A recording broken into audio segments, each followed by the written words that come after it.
যুবকেরা, আমার বোনেরা, আমার আম্মা জানেরা, বাপ জানেরা, আমি আপনাদের সন্তানের মতো, আপনাদেরই ভাইয়ের মতো, নবী খানদান হিসাবে, দাদা পীর আওলাদ হিসাবে আপনারা ভালোবাসে, আমি আপনাদেরকে পিয়ার করি, এই জান্নাতও আপনাদেরকে দেখতে চাই। এই জন্য বলছি, শুনে রেখে যায়, নবী পাক জানিয়ে দিলে ওই বান্দা বান্দিকে আল্লাহ এত ভালোবেসে না, ওর গুনাহ শুধু মাফ করে তা নয়, কিছু কিছু রাতে আছে আল্লাহ পাক গুনাহকে নেকিতে পরিণত করে দেয়। আরো জোরে বলুন সুবহান। সাহাবা হুজুররা বললে, ইয়া রাসূলুল্লাহ, হাবিবাল্লাহ, যদি আবার অন্যায় করে ফেলে, আল্লাহ নবী জানিয়ে দিলে, আবার যদি ক্ষমা চায়, আবার যদি মাথা নত করে বলে আস্তাগফিরুল্লাহ, আল্লাহ আমি ভুল করে ফেলেছি, আল্লাহ আমি ক্ষমা করে ফেলেছি, আমার আল্লাহ তো দয়ালু, আবার মাফ করে দেয়। সাহাবারা বলেন, হুজুর আবার যদি ভুল করে, আল্লাহ নবী বললেন আবার মাফ করে দেয়। হুজুর কতবার মাফ করবে? আল্লাহ নবী বললেন, শোনো গো বাবা সাহাবারা, আমার আল্লাহ এত দয়ালু, বান্দা গুনাহ করতে ভালোবাসে, আমার আল্লাহ পাক মাফ করতে ভালোবাসে। ওরে আমার উম্মত উম্মতিরা, শুনে রেখে দাও, রাসূল বলছে, ওরে আমার উম্মত উম্মতিরা, তোরা যতবার ভুল করবি আর তওবা করবি, আমার আল্লাহ পাক তিনি ততবারই মাফ ক্ষমা করে দেবে।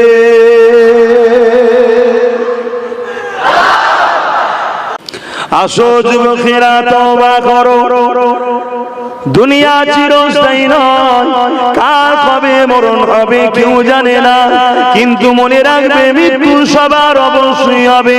কুল্লু নাফসিন যায়িকাতুল মউত, প্রতিটা নাফসকে মৃত্যু স্বাদ চাখতে হবে। এ যুবকেরা, তরুণীরা, বাপেরা, কবরটা কিরকম হবে?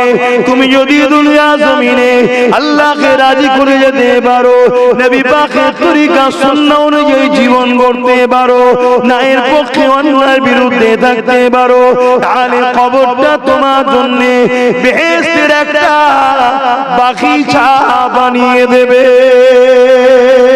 আর যদি তুমি দুনিয়া জমিনে আল্লাহ নাফরমানি করে, নবী পাকের সুন্নাহ ছেড়ে দিয়ে দুনিয়ার লোভ লালসায় অন্যায় অত্যাচার করে বেড়াও, আল্লাহ দ্বীন থেকে মুখ ফিরিয়ে নিয়ে বিজাতিদের অনুসরণ করো, ইসলাম বিদ্বেষীদের কালচার মেনে চলো, অন্য জাতিদের অনুসরণ করে চলো, মনে রাখবে কবরের জমিনে তোমাকে মুসলমান হিসাবে হয়তো জানাজাটা দেওয়া হবে।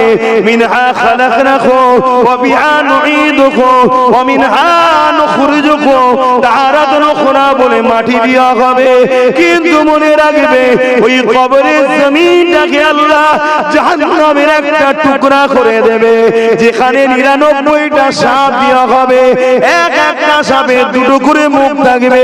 ওই সাপ যদি দুনিয়ায় নিঃশ্বাস ফেলে, এই জমিনে আর কাজ বাজাবে না। এ যুবকেরা, আমি আমার বাপ দাদুর কথা শোনাচ্ছি না, আমি কালামুল্লাহ আল্লাহর কথা শোনাচ্ছি, আমি রাসূলুল্লাহর কথা শোনাচ্ছি।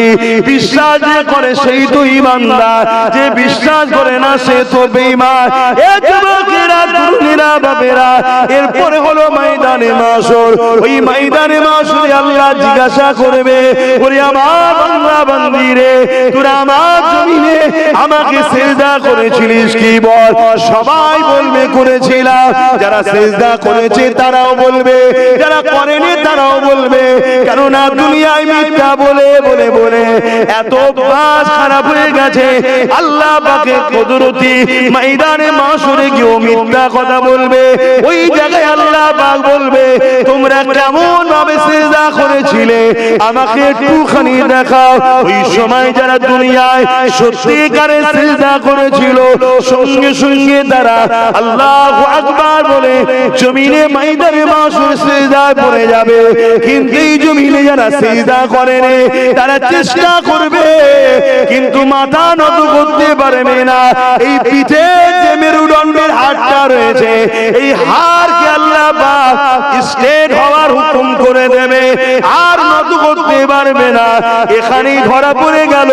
আল্লাহ পাক ফেরেশতাদেরকে বলবে এদেরকে নিয়ে গিয়ে জাহান্নামে নিক্ষেপ করো। জাহান্নাম শুনতে বড় ছোট কথা, কিন্তু মনে রাখবে জাহান্নামীরা পিপাসা যখন পাবে তাদেরকে যে পানটা করানো হবে, জাহান্নামীদেরই শরীরে পচা দুর্গন্ধময় শরীরেরই পচা রক্ত গন্ধ এমন করে পচগুনো টগবগ করে ফুটবে। ওইটাই জাহান্নামের গিলাসে দেওয়া হবে। যেখান থেকে পান করবে সঙ্গে সঙ্গে গলে গলে চলে যাবে, আবার অটোমেটিক গজাবে, আবার পান করবে, আবার অটোমেটিক গজাবে। দুনিয়ায় মৃত্যু আছে, জাহান্নামে কিন্তু মৃত্যু নাই। মনে রাখো যুবক, পরিবর্তন হও। আখিরাতটা বড় কঠিন হবে, এবং দুনিয়া জমিনে যতদিন থাকবে আল্লাহ তোমাকে গোলাম বানিয়ে রাখবে, মালিকানা কখনো তোমরা পাবে না। কিন্তু যারা দুনিয়া জমিনে সংখ্যা কম ছিল, আল্লাহর পক্ষে নবীর পক্ষে ছিল, আল্লাহ পাক তাদেরকে দুনিয়া জমিনে গোলাম বানাইলে আল্লাহ তাদেরকে পৃথিবীর বুকে মালিকানা দিয়েছিল। আরো জোরে বলুন সুবহান।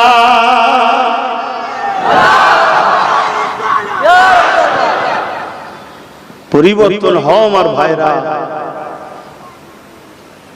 যে মেঘলা ভারতের আকাশে যে কালো মেঘ উঠেছে তোমরা বুঝতে পারছো না। এই মেঘলাতে কি বিষ পানি যে নিক্ষেপ হবে তোমরা এখনো বুঝতে পারছো না। তবে আমি এ বিষয়ে বেশি বলবো না। এসেছিলাম একটা বিষয় আলোচনা করার, কিন্তু সে লাইন তো নাই। বর্তমান ভারতের পরিস্থিতিকে নিয়েই হয়তো আলোচনা করতাম, পরিস্থিতি সেদিকে নাই। তো যাক, আমি এতটুকু বলি, ইসলামের হিস্টরি দেখো, তারিখে হাদিস পড়ো, পরে আব্বাস সিদ্দিকীর কথাটাকে মিলিয়ে দেখো ঠিক বলছি না মিথ্যা বলছি। যেদিন আমাদের সংখ্যা বেশি ছিল সেদিন আমরা দুনিয়ায় লাঞ্ছিতই হয়েছি। যখন আমাদের সংখ্যা কম হয়েছে, অর্থাৎ চিটে উড়ে গিয়ে সলিড ছিল, আল্লাহ সেদিনই কিন্তু তাদের হাতে বিজয়ও দিয়েছে। জোরে বলুন সুবহানাল্লাহ। অতএব ইসলাম কখনো সংখ্যা দিয়ে জেতে নেই, ইসলাম কখনো অস্ত্র দিয়ে জেতে নেই, ইসলাম কখনো ম্যান পাওয়ার দিয়ে জেতে নেই, ইসলাম কখনো মানি পাওয়ার দিয়ে জেতে নেই। ইসলাম যতবার বিজয় ও কামিয়াবি হয়েছে, ইমানদার মুমিন মুসলমানের ইমানের পাওয়ারে আল্লাহর সাহায্যে জিতেছে। জোরে বলুন সুবহানাল্লাহ। আজ আমরা ধ্বংসের কারণ, আমরা নামে তালপুকুর ঘটি ডোবে নেই, আমরা নামে মুসলমান, আমাদের কাজ কাম উঠা বসা চাল চলন কথাবার্তায় ইসলাম পাওয়া যাচ্ছে না। সমাজ নীতি, ধর্ম নীতি, রাজনীতি, এডুকেশন নীতি, পরিবার নীতি, প্রতিবেশ নীতি, রাষ্ট্রনীতি, অর্থনীতি, কোন জায়গাতেই আমাদের রসুল নাই। আমরা ব্যবসা করি, মানুষকে ধোঁকা দিই। ইসলামে ব্যবসা হারাম, যতগুলো পয়সা হবে সম্পূর্ণ পয়সা হারাম। ওই পয়সাকে বিসমিল্লাহ বলে খেলেই কাফের। শুনছেন তো নাকি? শুনছেন? তাহলে আজকে আমরা ধ্বংস হব না তো কারা হবে? এই যে চারিদিকে দেখছি কুপিয়ে কুপিয়ে মারছে, দেখে বড় ব্যথা হচ্ছে না? হ্যাঁ, কিন্তু ভাবতে হবে যে কেন এটা ঘটছে, এটাও ভাবতে হবে।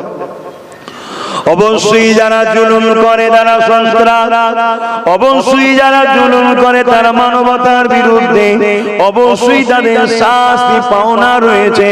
কিন্তু এরকম ঘটনাটা কেন ঘটতেছে, এটা আমাদের কোনো একটুখানি নিজের দিকে একটু ভাবা দরকার।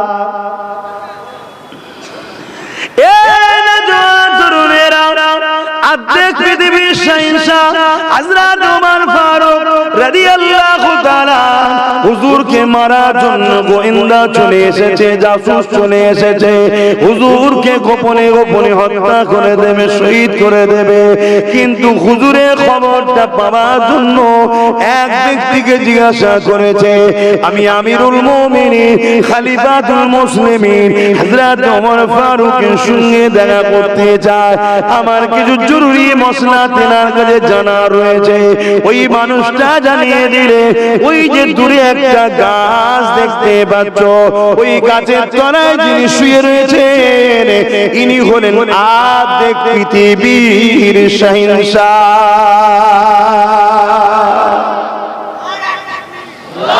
আজকে আমাদের ছোট ছোট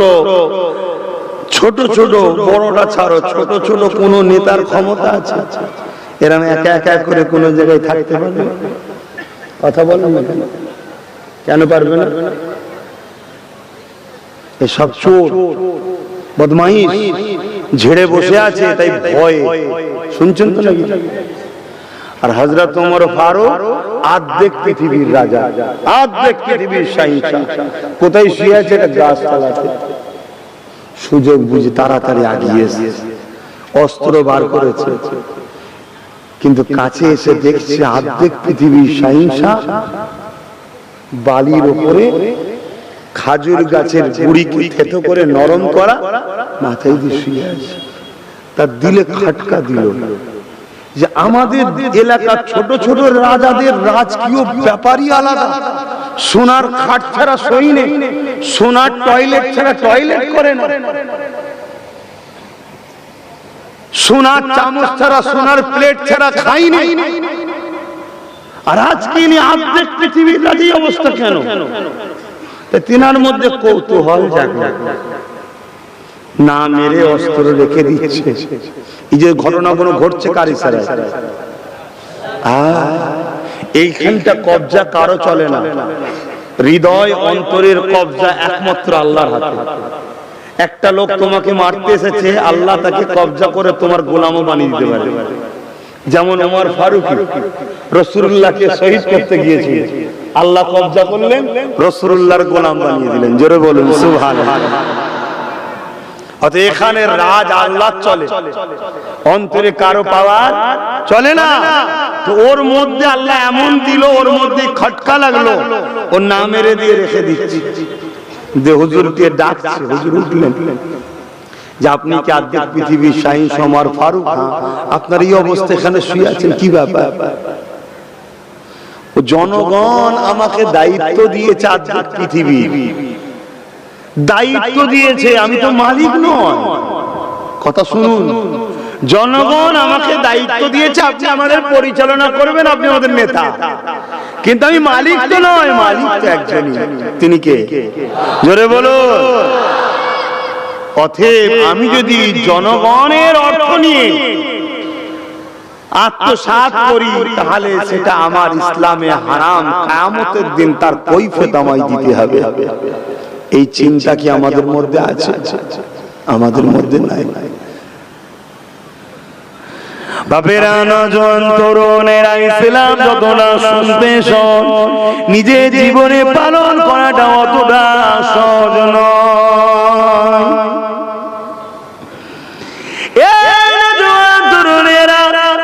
ইসলাম কুনতুম খায়রা উম্মাতিন উখরিজাত লিন-নাসি তা'মুরুনা বিল মারুফ ওয়া তানহাউনা আনিল মুনকার। আল্লাহ আমাদেরকে খায়র উম্মত করেছে, আমাদেরকে দুটো কাজ আল্লাহ দিয়েছে। অন্যায়কে মিটাতে হবে, ন্যায়কে প্রতিষ্ঠিত করতে হবে, তবেই তুমি আমি জান্নাত পাবো। নচেত তোমার আমার জন্য জান্নাত নাই। কোন কোম্পানি যদি আপনি কাজ করে, কেউ আপনাকে কিছু কাজ দিয়েছে, সেই কাজটা করে দিলেই তো তবে আপনি তার পারিশ্রমটা পাবেন। ওই কোম্পানিতে ডিউটি করলে তবেই তো আপনাকে পারিশ্রম দেবে বা আপনাকে কোম্পানিতে রাখবে। যদি কাজ না করেন, সে তো আপনাকে বার করে দেবে বা আপনাকে পারিশ্রম দেবে না। আল্লাহ পাক আমাদেরকে দুটো কাজ দিয়েছে। ওরে আমার বান্দা বান্দি রে, আমি আল্লাহ তোকে দুটো হাত দিয়েছি, এই হাত দিয়ে অন্যায় অন্যায়কে রুখবি, এই হাত দিয়ে অন্যায়কে মিটাবি, এই হাত দিয়ে তোরা গরিব অসহায়কে দান করবি, এই হাত দিয়ে তোরা ভালো কাজ করবি, এই হাত দিয়ে তোরা হালাল ইনকাম করবি।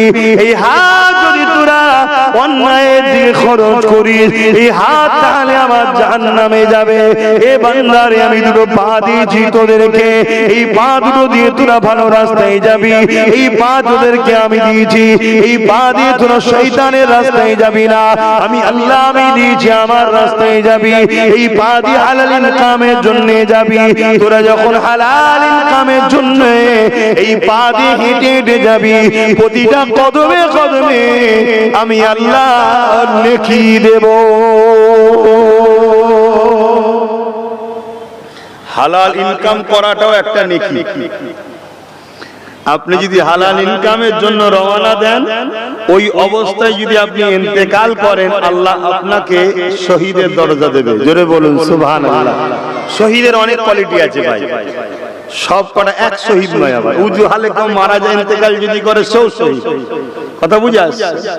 তো সেই সম্মান আল্লাহ সম্মানিত করবে কেন? তুমি হালাল রুজির জন্য আল্লাহর রাহে যাচ্ছ, হালাল রুজির তালাশে বেরিয়েছো, ওটা আল্লাহর রাহে থাকা। তাহলে আল্লাহ পা দিয়েছে, বান্দা তুই এই কদমে হাঁটবি, আমি তোকে প্যারালাইসিস বা জন্মগত ভাবে পঙ্গু করতে পারতাম, কিন্তু আল্লাহ পারে না? পারে না। আর এখনো আল্লাহ পা কেড়ে নিতে পারে না? পারে না। কত জন ছেলে সামান্য একটা কি বিমার হয়েছে, ডাক্তারের কাছে গেছে, পরে পা আস্তে আস্তে অসাড় হয়ে গেছে, আর পাই চলছে না।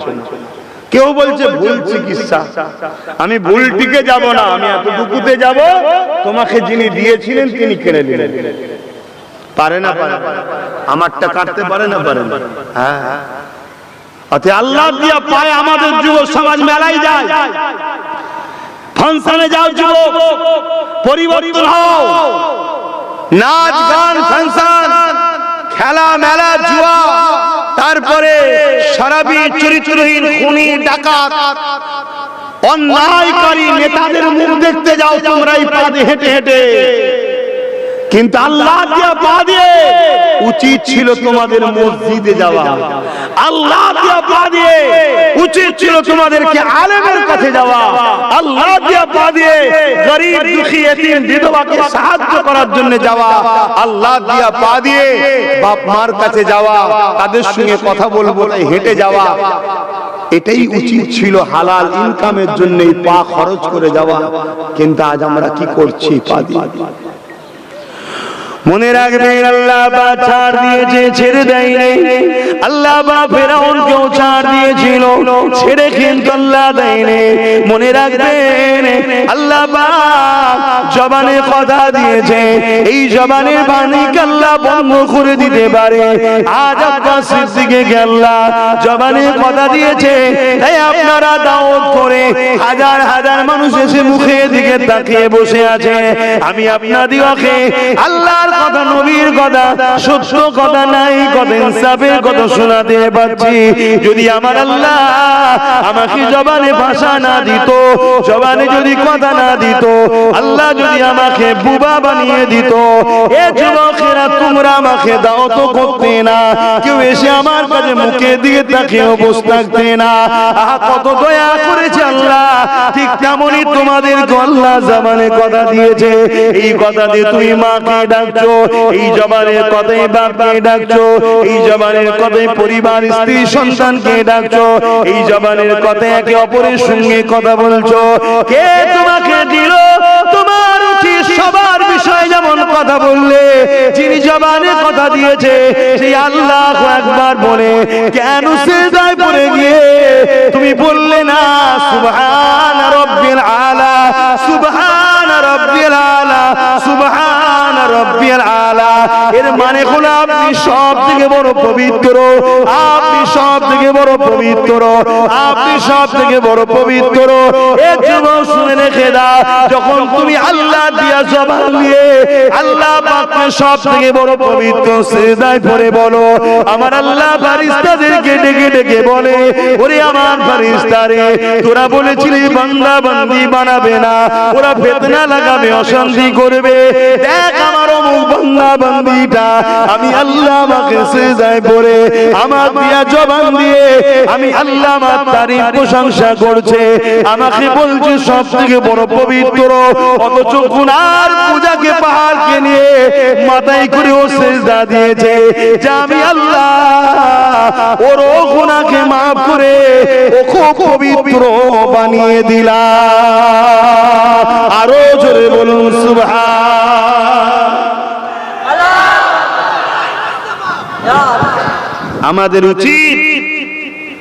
আমাদের উচিত সিজদা দিয়া এই জবান আল্লাহ ডাকা।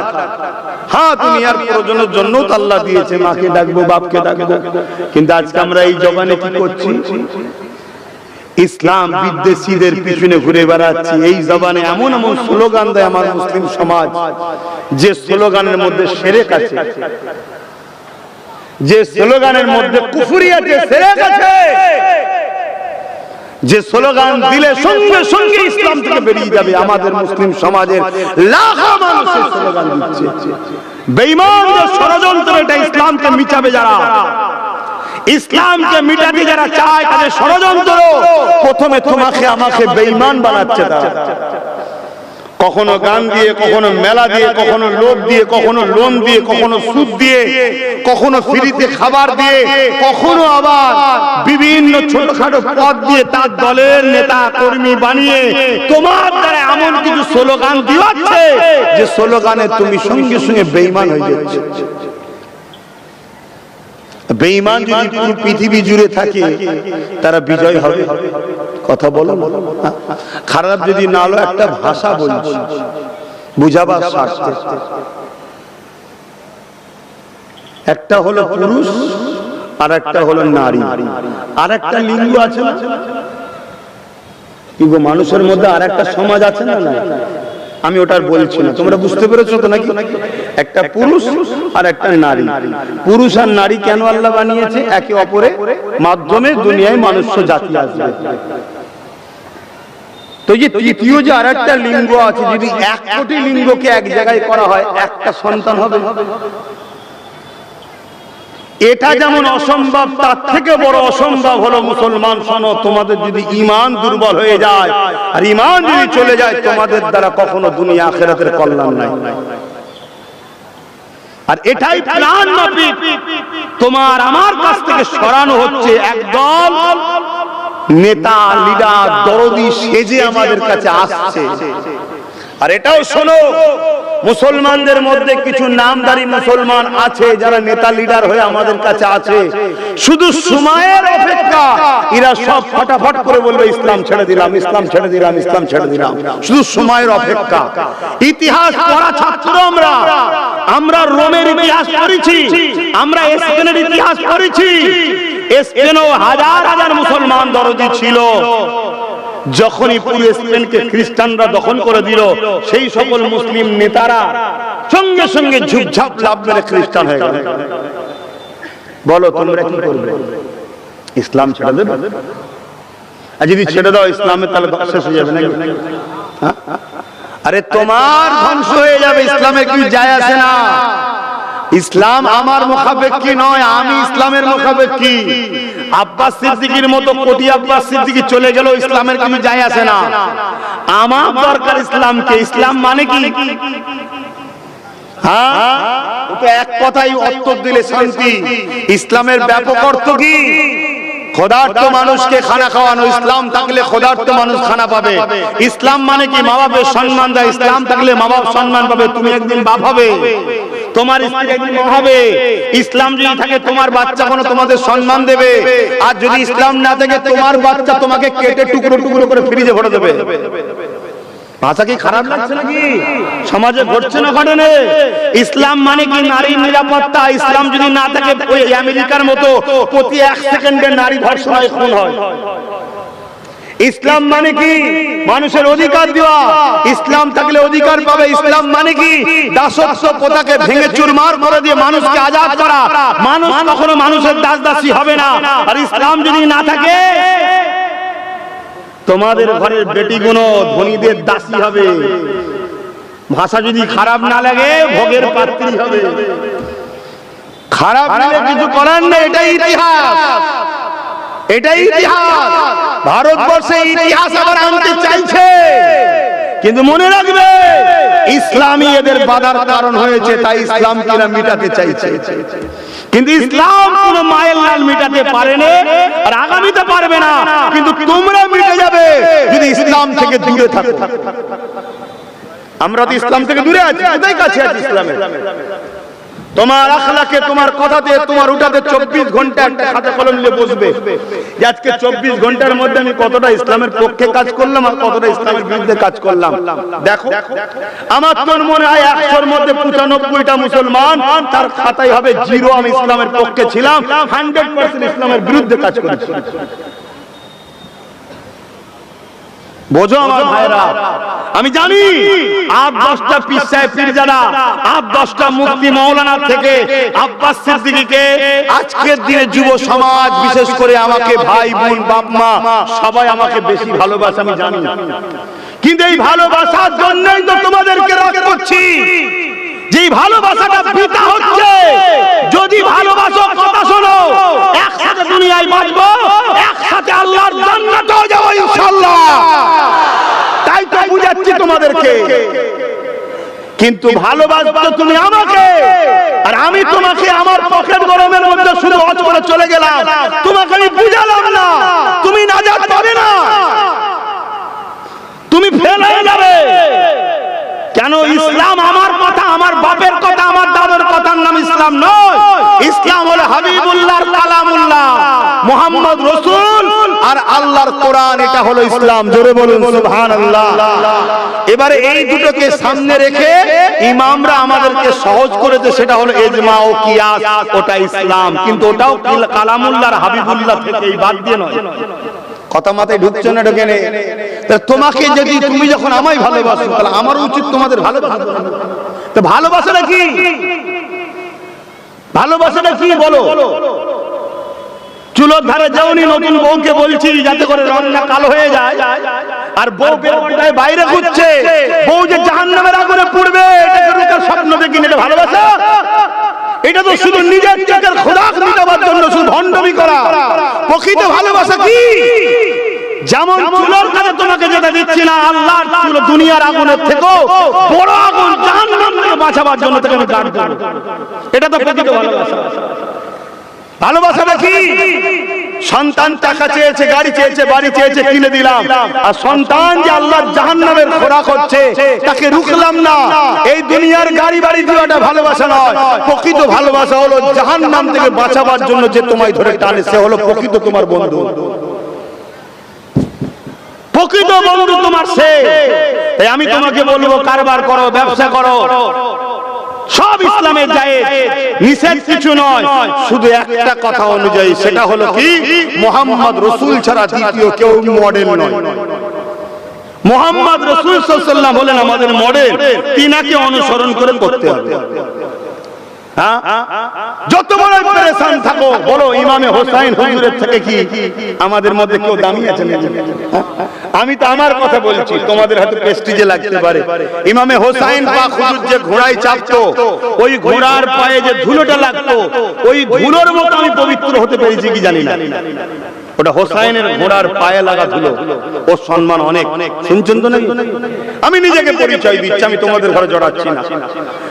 সেই ইমামে হোসাইন পাক, তিনি অন্যায়ের বিরুদ্ধে ছিলেন, ন্যায়ের পক্ষে ছিলেন। অন্যায়ের বিরুদ্ধে কারবালার মাঠে দাঁড়িয়েছে, চারিদিক থেকে তীর আসছে, বল্লম আসছে, তরোয়ালের আঘাত আসছে, সবকে ডিফেন্স করছে, ন্যায় প্রতিষ্ঠিত করার জন্য হুজুর লড়াই করছে।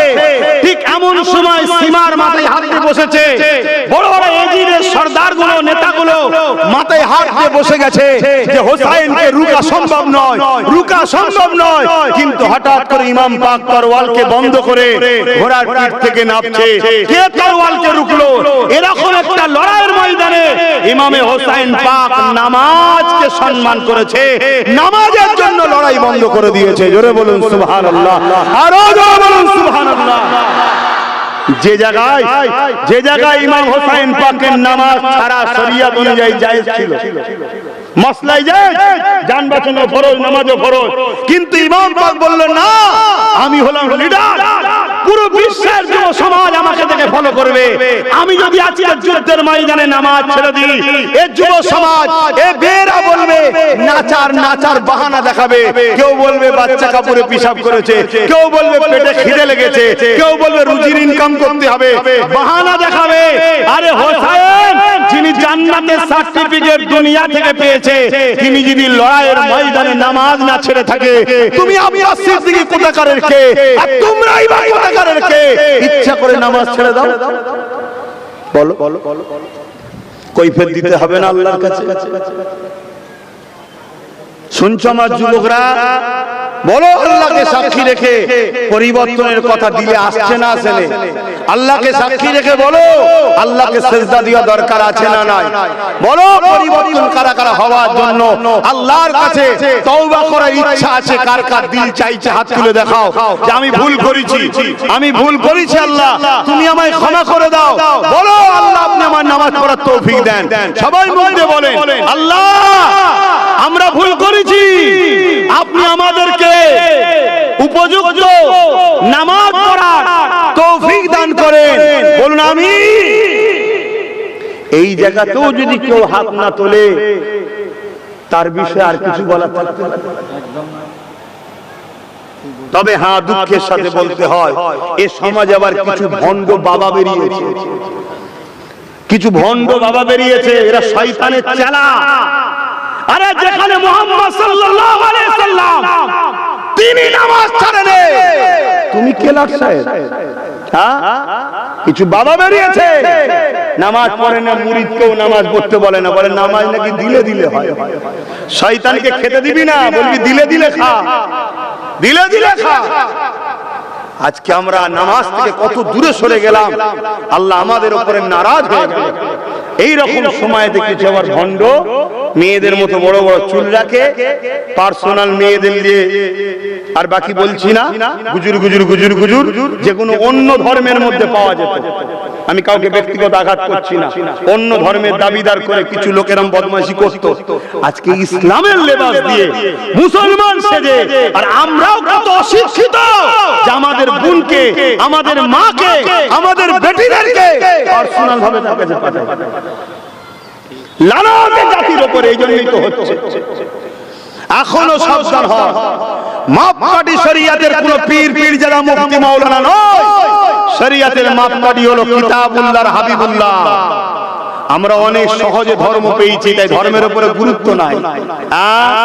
আইয়ামে জাহিলিয়াতের যুগটা কেমন ছিল? নিজের বাপ নিজের বেটিকে জ্যান্ত পুঁতে দিত।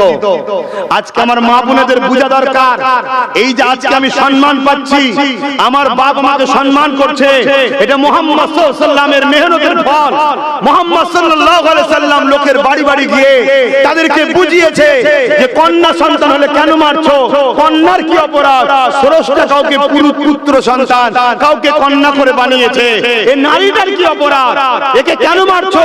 উপরন্তু আমি মুহাম্মদ রাসূল বলছি, কারো ঘরে যদি কন্যা সন্তান হয়, এর মানে ওই বাপকে জান্নাতে সুসংবাদ দিল। জোরে বলুন সুবহানাল্লাহ। আল্লাহর নবী বুঝাচ্ছে, কারো ঘরে যদি একাধিক পুত্র সন্তান থাকে, সে জান্নাতে যাবে। এই সার্টিফিকেট আমি রাসূল দিতে পারছি না, এই বিষয়ে আল্লাহ আমাকে জানায়নি, তবে আল্লাহ জানিয়েছে কারো ঘরে যদি পরপর 3টে কন্যা সন্তান হয়, ওই বাপ যদি 3টে কন্যা সন্তানকে খোদার খুশি মতো খোদার রাস্তায় চালিয়ে বিবাহ দিয়ে দিতে পারে, ওই 3 কন্যার বাবা আর আমি রাসূলুল্লাহ আগুন তুলে দেখিয়েছে, যেমন পাশাপাশি আল্লাহর জান্নাতে পাশাপাশি থাকবো। জোরে বলুন সুবহানাল্লাহ। তাহলে আমার মায়ের জাতদের বোঝা উচিত নয় যে আমরা এত সম্মান পেলাম মুহাম্মদ রাসূলের খাতিরে, আমরা সেই মায়ের জাত হয়ে মুহাম্মদ রাসূলের জন্য আমরা কি করছি? আমরা এমন কাজ করব না যেটা আমাদের নবীও খুশি হয়, এমন কাজ করব না কিয়ামতের দিন আমার নবী পাক সাল্লাল্লাহু আলাইহি ওয়াসাল্লামের জান্নাতের কাতার থেকে আমরা যেন দূরে না সরে যাই। এটা মায়েদেরও তো বিশেষ করে ভাবা দরকার। আর মা হলো সন্তানের প্রথম কারিগর। 3টে জায়গায় সন্তান ভালো হয়। নাম্বার 1 হলো বাপের রক্ত, নাম্বার 2 বাপের রক্ত যদি খারাপ হয়, মা যদি পবিত্র হয়, তার পবিত্র রেহেমে ওই বাচ্চাকে ওলি বানাতে পারে। জোরে বলুন সুবহানাল্লাহ। যদি এটাও খারাপ হয়ে যায়, শেষ জায়গা হলো আল্লাহর ওলিদের দরবার। বলুন সুবহানাল্লাহ। কিন্তু আল্লাহর ওলিটাকে যার মধ্যে দুই ইলম আছে, আল ইলমু ইলমানে, একটা জাহিরি অপরটা বাতিনি। শুধু জিকির করবে আল্লাহ আল্লাহ আল্লাহ, এদিকে নামাজ পড়বে না, মেয়েদের মতো চুল রাখবে, রোজা রাখবে না, এ আল্লাহর ওলি নয়, এ জিদ্দিক খব্বিস শয়তান। আল্লাহর ওলিকে যে যেমন জিকিরও করবে, নামাজও পড়বে, ইলমে মারিফাতের শিক্ষা থাকবে, ইলমে জাহিরিরও শিক্ষা থাকবে। শুনছেন তো নাকি? নিজের পরিবারকেও পর্দায় রাখবে, তার অধীনস্থ যত মুরিদনি হবে সবাইকে পর্দায় রাখবে, সবাইকে পর্দায় থাকার তালিম দেবে। এটাই তো আল্লাহর ওলিদের নমুনা। আরেকটু খুলে বলি, আল্লাহর ওলিকে যে রাসূলের সুন্নাত অনুযায়ী চলে। জোরে বলুন সুবহানাল্লাহ। এবারে বলুন, আমার নবী নামাজ পড়তেন না ছেড়ে দিতেন? একটু কথা বলছেন। আমার নবী ইমামতি করতেন, আবু বকর সিদ্দিক ইখতিয়ার করতেন। একদিন আমার নবী সাল্লাল্লাহু আলাইহি ওয়াসাল্লাম অসুস্থ ছিলেন, ঘরে না সালাত আদায় করতে, ইমামতির জায়গায় দাঁড়াতে পারেনি, সিদ্দিক আকবর দাঁড়িয়েছে। কথা বুঝে আসছে? কিন্তু নবী সাল্লাল্লাহু আলাইহি ওয়াসাল্লাম যখন দুনিয়া থেকে চলে যাচ্ছেন আখিরাতের রাস্তায়, হাদিস কি বলছে? আমার নবীর জবানে কথা ছিল কি? উম্মত উম্মত উম্মত। তারপরে কি কথা ছিল? সালাত সালাত সালাত। তার মানে কি? নামাজ। হ্যাঁ, যে লোকটা সিজদা দেয় না সে অহংকারী, অর্থাৎ আল্লাহর কাছে মাথা নত করতে চায় না। কত খারাপ জিনিস বলেন। এই ভুলগুলো করবেন না আর ভাই, এই ভুলগুলো করবেন না। আসেন, আমার আল্লাহ অনেক দয়ালু, মন খারাপ করার কিছু নেই। রাগ মুখ করেছি ভালোবাসি বলে, কেননা অন্য দুনিয়ার কে কোথায় যাচ্ছে আমার দেখার দরকার নেই। আমি চাইবো আমার ভাইটা, আমার সন্তানটা, আমার ভালোবাসার মানুষগুলো, বাপ মা ভাই বোন গুলো, দুনিয়ায় আমরা একসাথে হয়েছি, আল্লাহর জান্নাতে যেন একসাথে হতে পারি। এই জন্যই বাবা রাগ মুখ করতাম, মনে দুঃখ বেদনা দিলে হবে না। অপরদিকে এখন শুনে রেখে দেন, আমার আল্লাহ বাপ কত দয়ালু, এটা একটু শোনে। লা তাখনাতু মির রাহমাতিল্লাহ। আল্লাহ বলেছে, বান্দারে আমার রহমত থেকে নিরাশ হয়ে যাস না, আমি আল্লাহ বড় দয়ালু। তুই নামাজ কাজা করে ফেলেছি, তুই রোজা কাজা করে ফেলেছি, তুই গান শুনে ফেলেছি, তুই সিনেমা দেখে ফেলেছি, তুই চেনার মতো পাপ করে ফেলেছি, তুই শরাব পান করে ফেলেছি, তুই নানান রকম পাপ করে ফেলেছি। ওরে আমার বান্দারে, তথাপি আমার রহমত থেকে নিরাশ হয়ে যাস না রে। তুই তওবা করে নে, চোখের কোণা দিয়ে পানি ফেলে আমি আল্লাহ আমাকে সিজদা করে একবার বল, আল্লাহ আমি ভুল করেছি, আল্লাহ আল্লাহ আমি অন্যায় করে ফেলেছি, আল্লাহ আল্লাহ আপনি আমাকে ক্ষমা করে দিন, আল্লাহ আপনি আমাকে মাফ করে দিন। আল্লাহ এ যুবকেরা, এ আমার বোনেরা, এ আমার আম্মা জানেরা, বাপ জানেরা, আমি আপনাদের সন্তানের মতো, আপনাদেরই ভাইয়ের মতো, নবী খানদান হিসাবে, দাদা পীর আওলাদ হিসাবে আপনারা ভালোবাসে, আমি আপনাদেরকে পিয়ার করি, এই জান্নাত আপনাদেরকে দেখতে চাই। এই জন্য বলছি, শুনে রেখে যায়, নবী পাক জানিয়ে দিলে ওই বান্দা বান্দিকে আল্লাহ এত ভালোবেসে না, ওর গুনাহ শুধু মাফ করে তা নয়, কিছু কিছু রাতে আছে আল্লাহ পাক গুনাহকে নেকিতে পরিণত করে দেয়। আরো জোরে বলুন সুবহান। সাহাবা হুজুররা বললে, ইয়া রাসূলুল্লাহ হাবিবাল্লাহ, যদি আবার অন্যায় করে ফেলে, আল্লাহ নবী জানিয়ে দিলে, আবার যদি ক্ষমা চায়, আবার যদি মাথা নত করে বলে আস্তাগফিরুল্লাহ, আল্লাহ আমি ভুল করে ফেলেছি, আল্লাহ আমি ক্ষমা করে ফেলেছি, আমার আল্লাহ তো দয়ালু, আবার মাফ করে দেয়। সাহাবারা বলেন, হুজুর আবার যদি ভুল করে, আল্লাহ নবী বললেন আবার মাফ করে দেয়। হুজুর কতবার মাফ করবে? আল্লাহ নবী বললেন, শোনো গো বাবা সাহাবারা, আমার আল্লাহ এত দয়ালু, বান্দা গুনাহ করতে ভালোবাসে, আমার আল্লাহ পাক মাফ করতে ভালোবাসে। ওরে আমার উম্মত উম্মতিরা, শুনে রেখে দাও, রাসূল বলছে, ওরে আমার উম্মত উম্মতিরা, তোরা যতবার ভুল করবি আর তওবা করবি, আমার আল্লাহ পাক তিনি ততবারই মাফ ক্ষমা করে দেবে।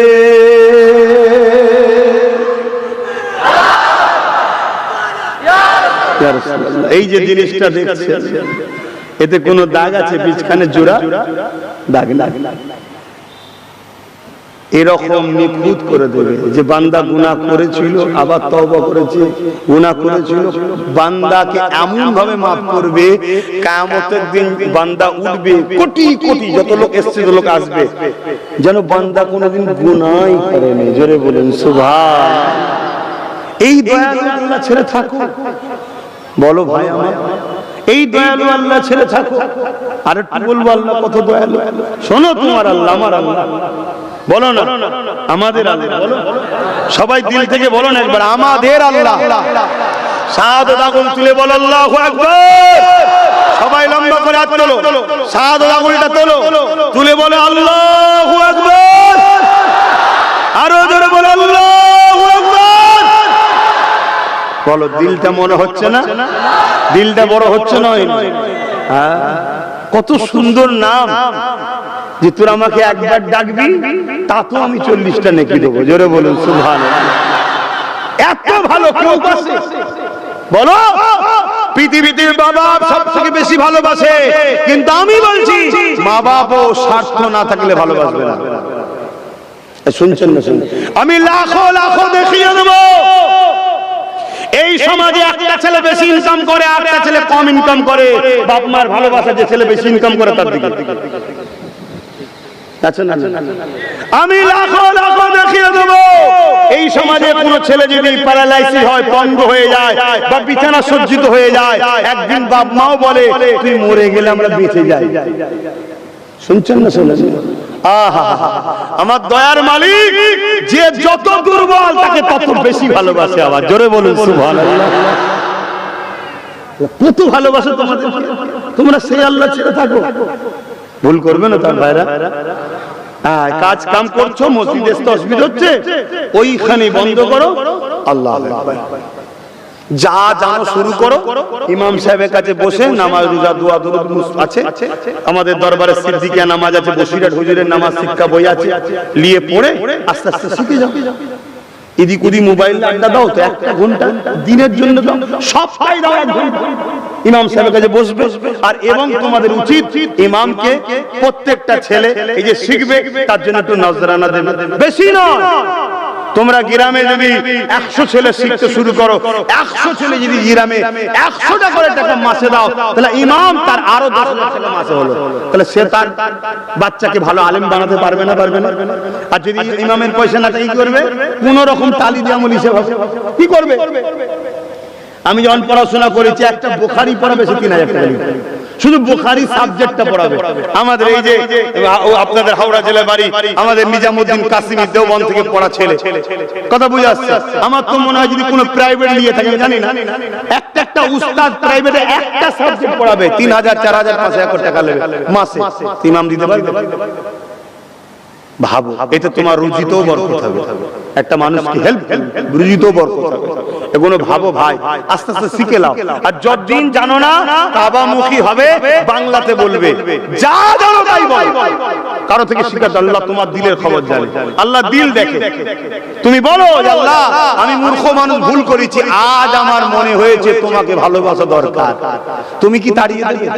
সবাই তাড়িয়ে দিতে পারে, উলামাদের মুখ থেকে শুনেছি তুমি তাড়িয়ে কখনো কাউকে দিওনি। জোরে বলুন সুবহানাল্লাহ। 70 বছর ধরে একটা লোক আল্লাহকে কোনোদিন ডাকেনি। ওজন আল্লাহর বিরুদ্ধে একটা নকল খোদার উপাসনা করত, সাম তার নাম ছিল। 70 বছর ধরে ডেকেছে। একদিন ভুল করে বলেছে সামাদ, ইচ্ছা করো না, ভুল করে বলেছে সামাদ। সামাদ কার সিফাতি নাম? আল্লাহ। ইয়া সামাদ ইয়া আল্লাহ, আল্লাহুস সামাদ সূরা ইখলাস আছে না? না, যিনি কারো মুখাপেক্ষী নয়, মানে যিনি কারো মুখাপেক্ষী নয়। সঙ্গে সঙ্গে আল্লাহ সাড়া দিয়েছে। ফেরেশতারা বলছে আল্লাহ ও তো 70 বছর আপনার বিরুদ্ধে শিরক করেছে, আপনাকে ডাকেনি কোনোদিন, আজকে ভুল করে ডেকেছে। আমার আল্লাহ বলছে ফেরেশতারে বান্দা তো তোর নয়, বান্দা তো আমার। আমি ওকে ভালোবাসি। সেই বান্দাকে আল্লাহ হিদায়াত করলো, একদিন সে তওবা করে আল্লাহ জান্নাতি হলো। জোরে বলুন সুবহানাল্লাহ। তোমরা এই আল্লাহকে ছেড়ে দিও না আমার ভাই, তোমাদেরকে মারার জন্য সবাই ঘুরে বেড়াচ্ছে, জানো, চতুর্দিকে ঘুরে বেড়াচ্ছে। দেখো না, তোমার এই বাংলাতে প্রকাশ্য বলা হচ্ছে ইসলাম মুক্ত করতে হবে, মুসলমানদের তাড়াতে হবে, তোমার এই বাংলাতে বলছে। আর পুরো দেশে তো চলছে।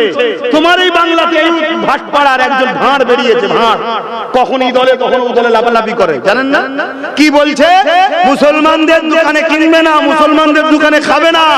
আর এক জায়গায় বলছে মুসলমানদের ছেলে গুণকে টার্গেট করুন, আগে মেয়ে গুণকে টার্গেট করো। আর আমার মা বোনেদের বলি, একটা টেন্ডার চলছে সমাজে, কি তোমাকে আমার মা বোনেদেরকে শেষ করবে বলে দরদ দেখাতে আসছে, কি আমি ইসলাম অ্যাকসেপ্ট করব, আমি ইসলাম সম্বন্ধে জানতে চাই। কলেজে পড়ে, স্কুলে পড়ে, বন্ধু হয়, কথা বলছে, কি বলছে, ইসলাম শিখতে চায়। আস্তে আস্তে কাছে আসছে, বন্ধুত্ব বাড়ছে, প্রেম বাড়ছে। একটা দিন যখন গর্ভে সন্তান আসছে, তখন সে ছেড়ে পালাচ্ছে। তারা চাইছে মুসলমান ঘরে অবৈধ সন্তান ঢুকিয়ে দাও। কথা শুনছেন না শোনেননি? আমার কথা কি খারাপ লাগলো? আরে বাস্তবটা বলছি। তাই আমার মা রে, আমার বোন, আমার ভাই, আমার আব্বা, শোনো শোনো শোনো, যেটা যেখানকার জিনিস সেটা সেখানে রাখো। কেউ যদি ধর্ম শিখতে চায়, তাকে তোমার এলাকার ইমাম বা আলেমের নাম্বার দিয়ে দাও, ওনার সঙ্গে যোগাযোগ করো, আমার থেকে ভালো উনি জানে। কথা শুনছেন? বেশি দরদ দেখাতে যেও না। মোমার আগুন এক জায়গায় থাকা ভালো লক্ষণ নয়। বোমার আগুন এক জায়গায় থাকা ভালো লক্ষণ নয়। এত খারাপ লক্ষণ এখন আমেরিকা বুঝছে, আমেরিকা বুঝছে, ফ্রান্স বুঝছে, ব্রাজিল বুঝছে। কি বুঝছে? তারা বলছে আগামী 2040-এর মধ্যে ইউরোপ দুনিয়া সংখ্যাগুরু হবে ইসলাম। জোরে বলুন সুবহানাল্লাহ। কেন? তাদের বেটিরা বাপের থেকে ইজ্জত বাঁচাতে পারছে না। পেটে সন্তান কার? বলছে বাপে। কথা শুনছেন না? শোনা, আগুন আর মন এক জায়গায় করে দিয়েছে। ইসলাম কি বলছে? তোমার মেয়ে হতে পারে, ঘরে যখন ঢুকবে বাইরে থেকে আগে সালাম দাও। তুমি যদি সালাম না দিতে পারো, কমসে কম একটু ইজাজত দাও। সালামটা মানে এখানে ইজাজতের উদ্দেশ্যেই বলা, শান্তি বর্ষণ হোক। তা ইজাজত দাও। ধরো তোমার বেটি ঘুমোচ্ছিল, হতে পারে ঘুমের ঘরে, বেঘোর ঘুমে অনেক সময় মানুষের কাপড় সরে যায় না, যায় না। তুমি একটা বাপ জন যুবতী মেয়ের ঘরে ঢুকছো বিনা ইজাজতে। ইসলাম কত সুন্দর দেখো। ইজাজত দাও। যখন ইজাজত দিলে তোমার বেটি সঙ্গে সঙ্গে প্রস্তুত হয়ে গেল যে আব্বা আসেন। আবার কি শোনো, ইসলাম বলছে তুমি যদি তোমার মায়ের ঘরে থাকো, তাও ইজাজত দাও। ভাববেন আমার মাই তো না, তোমার মাও ঘুমোচ্ছে বা গোসল করেছে, কাপড় পাল্টাচ্ছে, তুমি একটা যুবক ছেলে ঢুকে গেলে, এ বলো, লজ্জা শরম যদি থাকে, মায়ের মাথাটা হ্যাট হবে, তোমার মাথাটা হ্যাট হবে না। ইসলাম বলছে এই জায়গায় তুমি ইজাজত চাও। তাকে বলো আম্মা আসবো আমি ভেতরে। এটা একটা সম্মানের প্রদর্শন। চোর নেতার ওখানে ঢুকতে গেলে আগে পারমিশন লাগে, তা মায়ের ওখানে ঢুকতে পারমিশন নেবে না? মায়ের থেকে বড় কে আছে আমাদের কাছে? মায়ের পায়ের তলাতেই জান্নাত, আল জান্নাতু তাহতা আকদামুল উম্মাহাত। মায়ের পায়ের তলাতেই তো জান্নাত। তাহলে সেই মাকে যদি বাইরে থেকে বলা হয় আম্মা আসবো, তো মায়ের সম্মানও বাড়লো। এগুলো ইসলাম শিখিয়েছে, আমরা সেই কালচার দিচ্ছি। আমরা যাত্রার বাড়ি ঢুকে যাই, যাত্রার বাড়ি, নিজের বাড়ি তো আলাদা করা, পরের বাড়ি তো বিনা ইজাজতে যখন তখন ঢুকে যাচ্ছে। এগুলো ভালো লক্ষণ নয়। ধর্ম থেকে আমরা পিছিয়ে গেছি। কোন যদি অমুসলিমের বাড়িতেও যাও, ইসলাম বলছে তুমি তাকে ইজাজত দাও। বাড়িওয়ালা কে আছে? আমি এসেছি দরকারে, হয় একটু বাইরে আসুন, না হয় বলুন তো ভেতরে যাব কি? হতে পারে তার বাড়িরই একটা বেটি বা মেয়ে, সে বাইরে ঘর হয়তো ঘিরা, বাইরে গোসল কলতলায় বা গোসলখানে বা পুকুরে, গরিবের সবার তো ঘিরা টয়লেট নেই বাবা, হয়তো গোসল করছে, তুমি একটা বেগানা পুরো ঢুকে গেলে, তার মানে কথা কিছু মাথায় ঢুকছেন? এগুলো সব ইসলাম আমাদেরকে শিখতে জানান দিচ্ছে নাকি? আচ্ছা আচ্ছা, এই মহলে বলবেন, আমি আজান দিলাম, সংক্ষেপ করব। তো ভাইরা আমার, ব্যথা নেবেন না, আল্লাহর রাস্তে বলছি, আপনারা বাঁচতে যদি চান আমার নবীকে ধরেন, আমার হুজুরের সুন্নতে জীবন গড়েন, দেখবেন আল্লাহ আপনাদেরকে দুনিয়াতেও ইজ্জত আলা করবে, পরকালেও ইজ্জত আলা করবে। আজকে সমাজে কি হচ্ছে? প্রকাশ্য প্রকাশ্য আমার বাংলাতেই বলছি, অন্যান্য জায়গায় হচ্ছে তো অনেক দিন থেকে, আমার বাংলাতে গত কালকেই দেখলাম, গত কিছুদিন আগে একটা দেখেছিলাম, আবার গত কালকেও দেখলাম যে বিভিন্ন জায়গায় গণ পিটাতে পিটাতে মেরে দিচ্ছে। এবং ওই কি বলে একটা জায়গায় দেখলাম 15-20 জন মিলে 3 জন মুসলমানকে এত মার মারলো, এত মার মারলো, তারা বেঁচে আছে যে আজও জানি না, এত অবস্থা খারাপ। যেখানে পারছে পিটছে, এর কারণ কি? তাহলে কেউ আমাদেরকে চাই না। এরপরও বলে যে আল্লাহ তোমাদের সাথ দেবে যদি তোমরা আল্লাহ ও রাসূলের দিকে থাকো।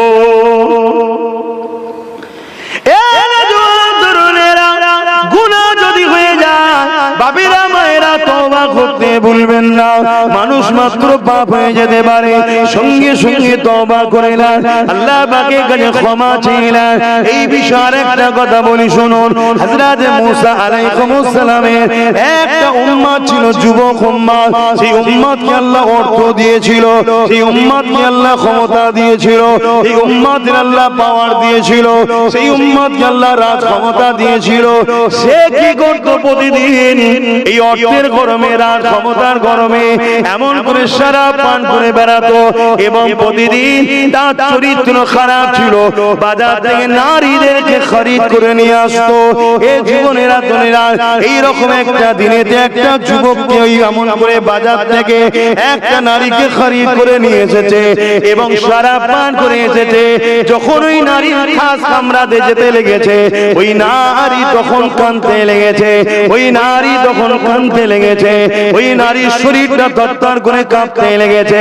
এই যুবকটা বলতে লেগেছে, কি ব্যাপার, আপনি কেন কাঁদছেন আর কাঁপছেন? ওই নারীটা তখন বলতে লাগলো, আমার আল্লাহ পাকের ভয় হয়েছে, আমার আল্লাহকে তো কোনো জিনিস লুকানো যায় না, আমার আল্লাহ পাক তো দেখতে লেগেছে, আমার বড় ভয় হতে লেগেছে, এই জন্য আমি কাঁদতে লেগেছি। তখন ওই যুবকটা বলতে লাগলো, তুমি তো স্বইচ্ছায় 7 দিরহাম টাকা নিয়েছো। 7 দিরহাম টাকা মানে আজকে দিনে 15 থেকে 20 লক্ষ টাকা। তুমি তো নিজের ইচ্ছায় টাকা নিয়েছো, আজকে এরকম করছো কেন? তখন ওই মহিলা বলছে, দেখো আমি খুবই গরিব, আমি খুব নাচারে পড়ে, আমার বাড়িতে বিমার আছে, নাচারে পড়ে কোনো মানুষ যখন সাহায্য করে না, বাধ্য হয়ে আমি এইদিকে এসেছি। শুনছেন না? শোনেন? এই সমাজে এরকমও নাচারে হাজারো গরিব আছে।